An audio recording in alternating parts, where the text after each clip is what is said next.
کہ وہی آسمانوں سے پانی نازل فرماتا ہے اللہ تعالیٰ، اور وہی اس پانی کے ذریعے زمین میں تمہارا رزق اور روزی پیدا کرتا ہے۔ وہی آسمانوں سے پانی پیدا کرتا ہے اور وہی اس پانی کے ذریعے زمین میں تمہارا رزق بھی پیدا کرتا ہے، تمہاری روزی کا انتظام بھی کرتا ہے۔ تم شاید یہ سمجھتے ہو کہ تم نے زمین میں ہل چلا لیا اور اس میں بیج ڈال لیا، زمین میں پانی دے دیا تو اس سے غلہ اور پھل اگاتے ہیں۔ کبھی تم نے یہ چیز سوچی ہے کہ اگر اللہ زمین ہی کو پیدا نہ کرتا تو تم کہاں ہوتے؟ یہ اللہ کے سوا کون ہے جو اس تمام نظام عالم کو چلا رہا ہے؟ مان لو کہ اس کائنات کو بنانے والا اور اس کو چلانے والا وہی وحدہ لا شریک ہے، وہی وحدہ لا شریک ہے، اور وہی تمہاری اور سب کی عبادات کا مستحق ہے۔ وہی اللہ تعالیٰ نے زمین کو پھیلا کر ہموار کر دیا اور اس میں لوگوں کے رہنے کے لیے ایک آسانی پیدا ہو گئی، آسان کر دیا جن سے۔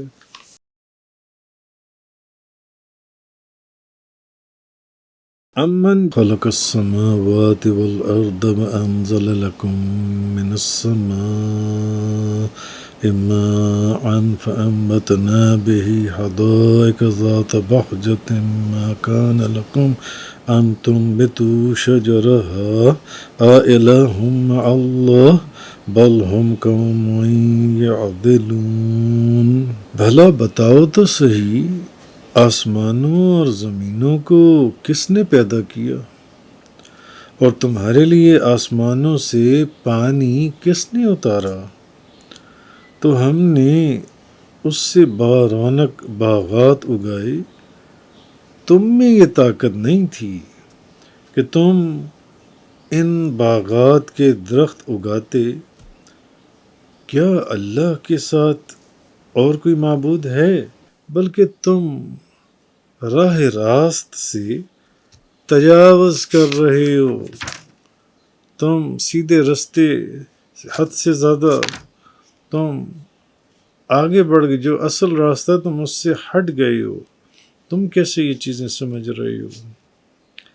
تو اصل میں بتایا یہ کہ وہی آسمانوں سے پانی نازل فرماتا ہے اللہ تعالیٰ، اور وہی اس پانی کے ذریعے زمین میں تمہارا رزق اور روزی پیدا کرتا ہے۔ وہی آسمانوں سے پانی پیدا کرتا ہے اور وہی اس پانی کے ذریعے زمین میں تمہارا رزق بھی پیدا کرتا ہے، تمہاری روزی کا انتظام بھی کرتا ہے۔ وہی ہے اس پانی کے ذریعے، پھر یہ پانی ہے نا کہ لہلہاتے ہوئے سرسبز کھیت اور پھولوں والے باغات اور رنگا رنگ پھول جنسیں اور خوبصورت باغات کو پیدا کرتا ہے اللہ تبارک و تعالی۔ تو تم شاید یہ سمجھتے ہو کہ تم نے زمین میں ہل چلا لیا اور اس میں بیج ڈال لیا، زمین میں پانی دے دیا تو اس سے غلہ اور پھل اگاتے ہیں۔ کبھی تم نے یہ چیز سوچی ہے کہ اگر اللہ زمین ہی کو پیدا نہ کرتا تو تم کہاں ہوتے؟ وہ زمین پیدا کر دیتا لیکن تمام زمین پتھر کی ہوتی، تو پھر تم زمین میں کیسے کھیتی باڑی کرتے اگر زمین ہی پتھر کی ہوتی؟ اور پتھر کی ہوتی تو تم ہل کیسے چلاتے؟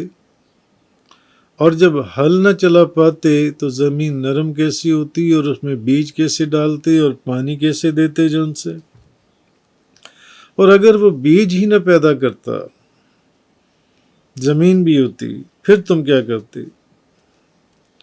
اچھا، پھر تم زمین میں پانی دیتے ہو تو یہ پانی دریاؤں سے، نہروں سے، کنوؤں سے، چشموں سے، مختلف جگہوں سے حاصل کرتے ہو جن سے، اور ان میں یہ پانی بارش سے حاصل ہوتا ہے ان جگہوں کے اوپر جن سے، دریاؤں میں، نہروں میں، کنوؤں میں، چشموں میں، اچھا، اگر وہ آسمانوں سے بارش نازل نہ فرماتا تو دریا سوکھ جاتے، کنویں خشک ہو جاتے، تو پھر تم زمین کو پانی کہاں سے دیتے؟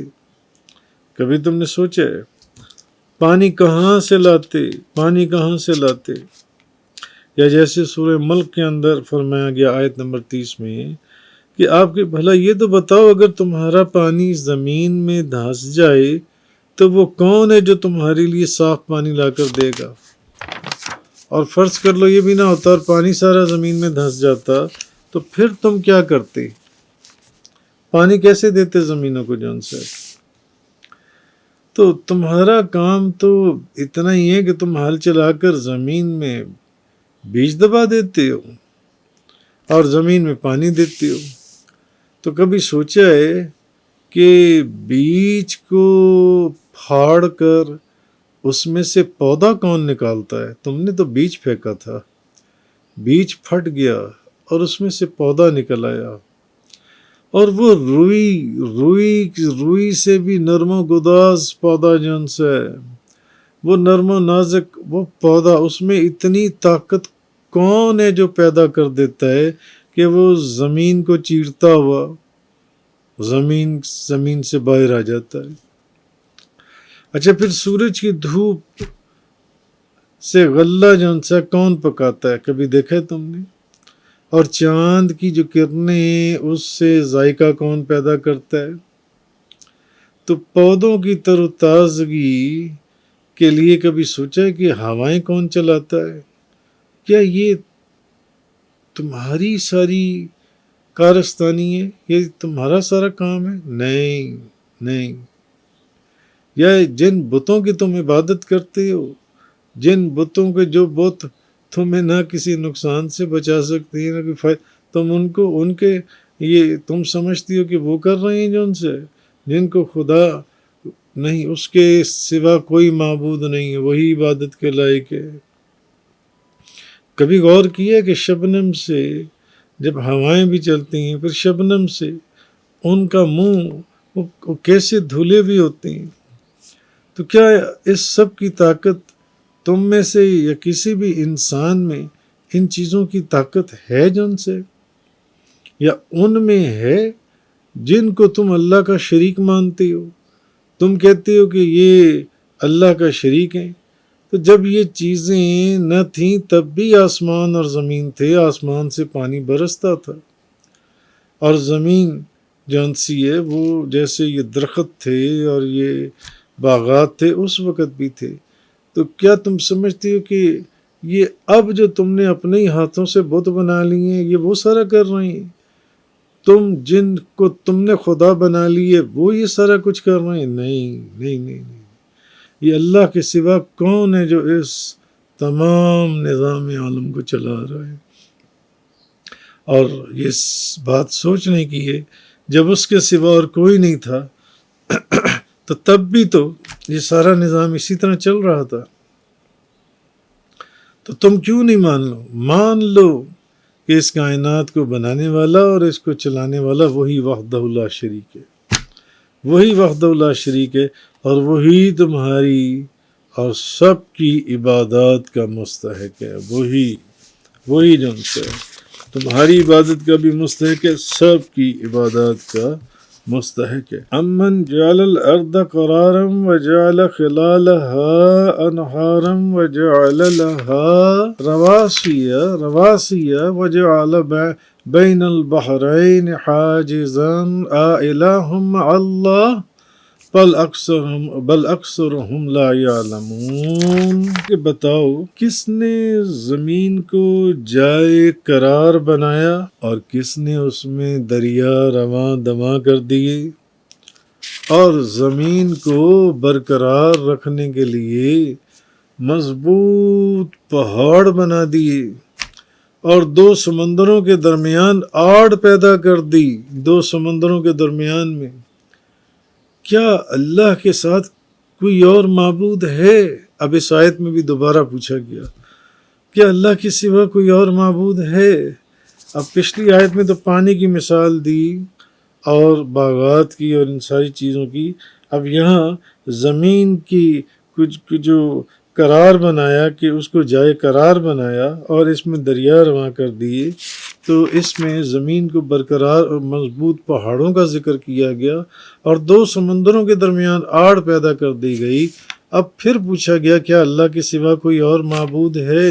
اللہ تعالیٰ نے زمین کو پھیلا کر ہموار کر دیا اور اس میں لوگوں کے رہنے کے لیے ایک آسانی پیدا ہو گئی، آسان کر دیا جن سے، اور زمین کو سختی اور نرمی کے درمیان میں رکھا، نہ تو بہت اتنی سخت کر دی زمین کہ انسان اس پر لیٹ ہی نہ سکے، اور نہ پانی کی طرح اس طرح نرم کر دی کہ انسان اس کے اندر چلا جائے جن سے یا ڈوب جائے، اور اس میں سورج کی شعاؤں کو جذب کرنے کی صلاحیت رکھی، ورنہ ٹھنڈک کی زیادتی سے اس پر جانداروں کا رہنا مشکل ہو جاتا۔ اچھا، سورج کے گرد زمین کی گردش کو اس کیفیت سے رکھا کہ عام لوگوں کو اس کی گردش محسوس نہیں ہوتی۔ یہ سب اس مالک خالق کائنات، یہ اس کا کام ہے، وحدہ لا شریک، اللہ وحدہ لا۔ اور فرمایا زمین کے گرد دریاں رواں دواں کر دیے۔ اچھا، زمین سے پھر پانی دیکھیں، کئی مختلف شکلوں کے اندر پانی نکلتا ہے، بعض جگہوں کے اوپر چشمے جاری ہیں۔ اچھا، چشمے، پھر زمین کے اندر جو بخارات بنتے ہیں، چلتے ہیں، اور کسی جگہ وہ بخارات جمع ہو جاتے ہیں اور اپنی قوت سے، اپنی طاقت سے زمین پھاڑ کر وہ باہر نکل آتے ہیں، اور بعض چشمے جاری نہیں ہوتے کیونکہ جن بخارات کی وجہ سے وہ چشمے وجود میں آتے ہیں وہ اتنے کبھی نہیں ہوتے۔ پھر ندیوں اور نالوں اور دریاؤں کے پانی میں اور کنوؤں کے پانی، مختلف قسم کے پانی ہیں، مختلف قسم کے پانی، زمین سے مختلف قسم کے پانی نکل رہی ہیں، کہیں ان بخارات کی صورت میں، کہیں چشموں کی صورت میں، کہیں دریاؤں کی صورت میں، کہیں نہروں کی صورت میں، مختلف قسم کی۔ اچھا، پھر فرمایا دو سمندروں کے درمیان ہم نے آڑ کو پیدا کر دیا تاکہ میٹھا پانی کھارے پانی میں نہ شامل ہو جائے۔ مگر ایک بات ہے کہ کہا جاتا ہے کہ انسان کے مفسرین نے کہا کہ انسان کے دل میں بھی دو سمندر ہیں، ایک حکمت اور ایمان کا سمندر، انسان کے دل میں بھی دو سمندر ہیں، ایک حکمت اور ایمان کا سمندر، اور دوسرا سرکشی، نافرمانی اور شہوت کا سمندر۔ تو اللہ تعالیٰ نے ان دو سمندروں کے درمیان بھی ایک رکاوٹ قائم کر دی ہے، اور ایک سمندر دوسرے سمندر سے فاصل میں شامل نہیں ہوتا، اس نے دو سمندر جاری کر دیے جو ایک دوسرے سے مل جاتے ہیں، مگر ان کے درمیان میں ایک آڑ ہے وہ جس سے وہ تجاوز نہیں کرتے۔ تو ایک کھارے پانی کا سمندر ہے، ایک میٹھے پانی کا سمندر ہے، میٹھے پانی کا دریا۔ تو دو سمندروں سے مراد ایک کھارے پانی کا اور ایک میٹھے پانی کا، اور وہ کھارا میٹھے میں اور میٹھا کھارے میں، اور کھارے میں نہیں ملتا جن سے۔ اچھا، یا پھر اس سے یہ بھی ایک اس کے معنی ہو سکتے، سمندر میں دو قسم کی لہریں ہیں، ایک میٹھے پانی کی اور ایک کھارے پانی کی جنسی ہیں، اور ہر ایک لہر دوسری لہر سے علیحدہ رہتی ہے۔ اور یہ بھی فرمایا گیا، یہ بھی تفسیروں میں ہے کہ تیسری صورت یہ ہے کہ سمندر میں بعض جگہیں ایسی ہیں جہاں اوپر کھارا پانی ہوتا ہے اور تہہ میں میٹھا پانی ہوتا ہے، اور ایک صورت یہ ہے کہ بعض مقامات پر دریا کا میٹھا پانی سمندر میں جا گرتا ہے اور میلوں تک یہ دونوں پانی ساتھ ساتھ چلتے رہتے ہیں اور ایک دوسرے سے ملتے نہیں ہیں، میٹھا میٹھا رہتا ہے اور کھارا کھارا رہتا ہے۔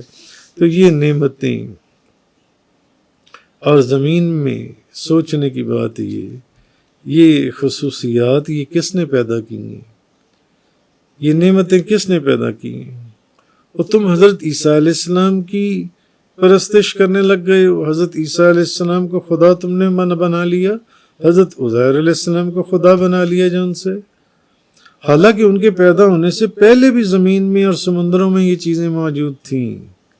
یہ خصوصیات موجود تھیں، درختوں میں، پتھروں میں، آگ میں، ان میں سے کسی میں یہ طاقت نہیں کہ زمین کو اور سمندروں کو یہ خصوصیت دے سکے، تو تم ان کو پوجنے لگ گئے، ان کی عبادت کرنے لگ گئے جن سے۔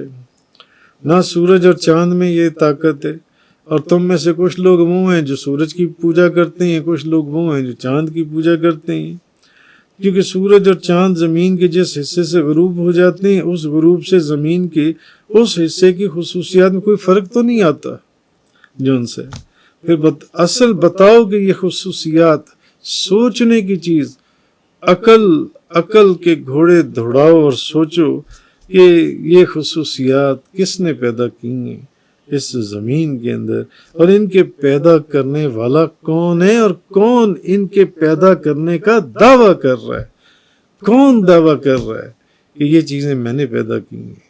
یہ ان باطل خداؤں نے جن کی کوئی حیثیت ہی نہیں ہے، تم سمجھتے ہو کہ یہ انہوں نے پیدا کی ہے، تم مان جاؤ کہ اللہ ہی ان تمام چیزوں کا پیدا کرنے والا ہے، اللہ ہی، اور وہی ان کو قائم رکھنے والا ہے، اور اللہ ہی ہے جو سب عبادتوں کا مستحق ہے۔